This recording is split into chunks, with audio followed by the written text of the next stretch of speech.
Bonjour à tous, c'est Tracy et aujourd'hui on passe aux choses sérieuses. Je vais vous montrer comment poser un nouveau revêtement de sol.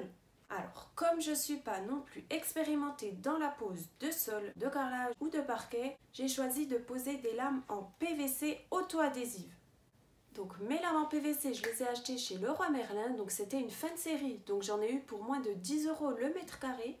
Et ce qui est bien avec les lames de PVC auto-adhésives, c'est que vous n'avez besoin de rien du tout. Donc pas de colle, pas de joint, vous avez juste besoin d'imprimaire, d'accrochage pour préparer les sols.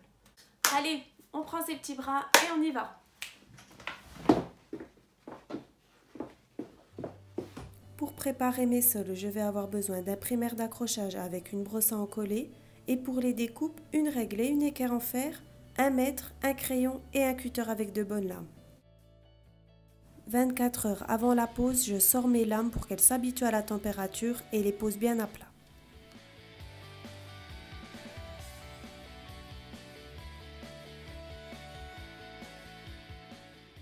Alors voilà le sol que j'ai actuellement dans ma chambre. Donc c'est du parquet flottant, c'est le revêtement de sol que je déteste le plus du monde. La couleur, la texture, horrible. Je peux pas. En plus, des fois, il suffit que vous déplaciez un meuble et on laisse des traces qu'on ne peut jamais enlever. Vraiment, je le déteste. Je vais également venir enlever mes anciennes plaintes qui allaient avec mon super beau parquet. Comme le mur est tapissé en fibre de verre et que ça a été repeint et que les plaintes ont été mises par-dessus, il y a de fortes chances que quand je les enlève, le papier s'arrache. Donc c'est pour ça que je vais venir tracer avec mon cutter juste à la limite des plaintes. Comme ça, j'aurai juste le bas du papier qui partira avec mes plaintes. Alors maintenant, la partie la plus importante de la préparation des sols, ça va être de bien les nettoyer. Donc je vais passer l'aspirateur, passer une lingette dépoussiérante et ensuite je vais récurer parfaitement. Alors si vous posez vos lames de PVC sur un sol en béton, il faut faire attention qu'il n'y ait vraiment aucune trace d'ancien carrelage, aucune trace de colle. C'est pour ça que moi j'ai choisi de poser mes lames de PVC directement sur mon parquet, donc sur une surface déjà plate. Donc voici les lames que j'ai choisies.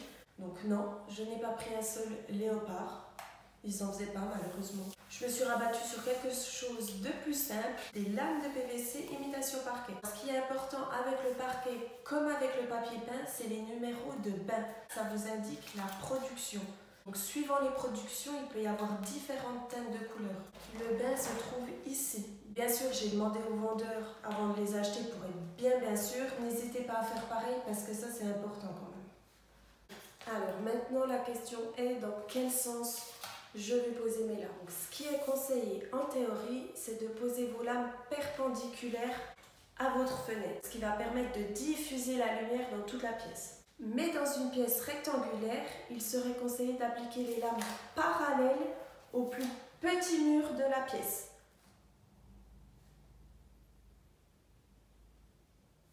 Donc ici, on ne met pas beaucoup. Mon but étant de suivre le sens de mon lit, je vais donc les poser parallèles à mon lit. Donc pourquoi parallèles à mon lit?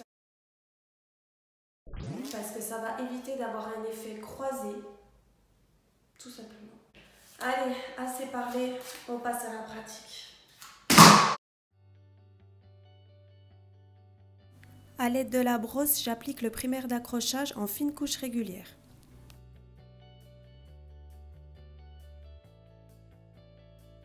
Le primaire est sec lorsqu'il devient translucide. Donc là, pour être sûr de commencer bien droit, j'ai mesuré .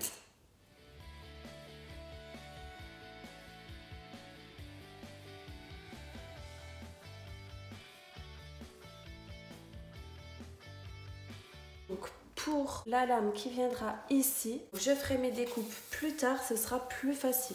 Si je la pose directement contre le mur, comme là vous voyez que le mur il est très moche, je ne sais pas si je la pose contre le mur si elle sera vraiment droite. Donc il vaut mieux tracer un trait à l'aide d'une règle en fer et d'une équerre, de suivre les traits pour poser la première lame.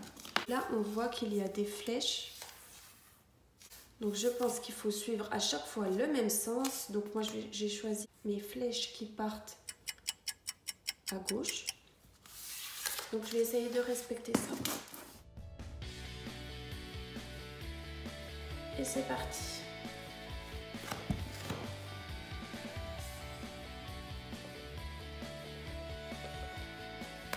Pour poser la deuxième lame, je vais venir me mettre vraiment bord à bord.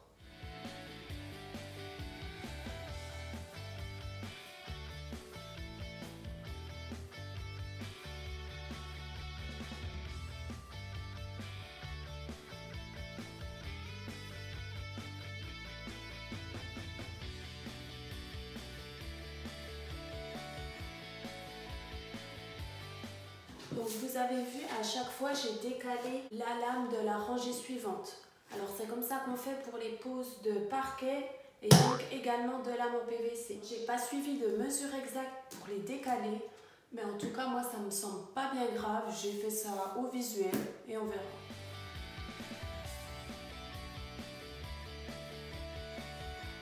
Donc pour la découpe, il ne faut pas être complètement contre le mur, il faut avoir un petit espace de quelques millimètres. Donc moi j'ai calé un carton, on fait avec les moyens du bord. Je vous rappelle que j'ai choisi de suivre le sens des flèches. Du coup pour ma découpe, je prends les flèches dans l'autre sens. Ce qui va me permettre d'avoir la découpe contre le mur et pas contre cette lame. Moi ce que je fais, c'est que je me cale contre le mur, bien bord à bord avec la lame déjà posée. Je prends ma règle et en fait je l'appuie contre la lame qui est déjà posée. Hop, et là je sens aussi qu'elle m'arrête cette lame. Donc voilà, là je sais que je suis bien droite. Nous interrompons votre programme pour cause de démonstration de découpes outrageuses. Tracy, que pouvez-vous nous dire? Oui, si j'ai choisi de faire cette démonstration de découpe, c'est que je n'ai tout simplement pas compris les autres façons de faire, malgré les tutos que j'ai regardés. Alors je m'excuse auprès de tous les professionnels qui ont pu être choqués par ces images. Eh bien merci. Est-ce que cette histoire lui portera préjudice? Seul le temps nous le dira. Merci. Au revoir.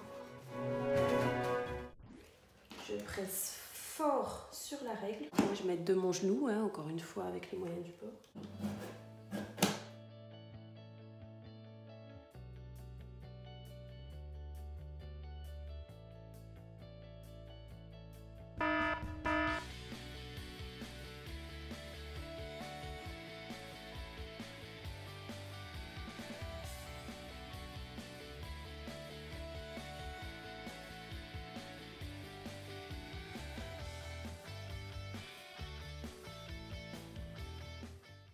Pour mes découpes en longueur, je mesure l'espace entre le mur et la lame déjà posée. Je vais couper ce côté-là, parce que c'est ce côté-là qui sera contre ma fenêtre. Et je reporte ma mesure prise sur la lame à couper.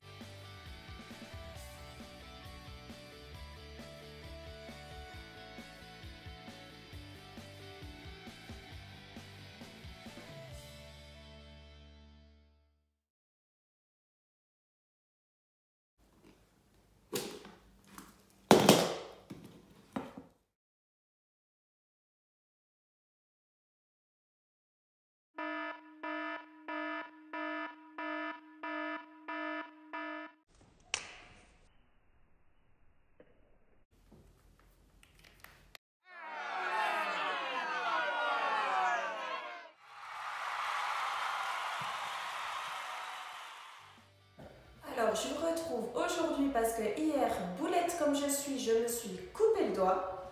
Donc voilà, couper le doigt, couper juste un petit bout de peau. Et vous savez comme c'est, le doigt, ça saigne beaucoup.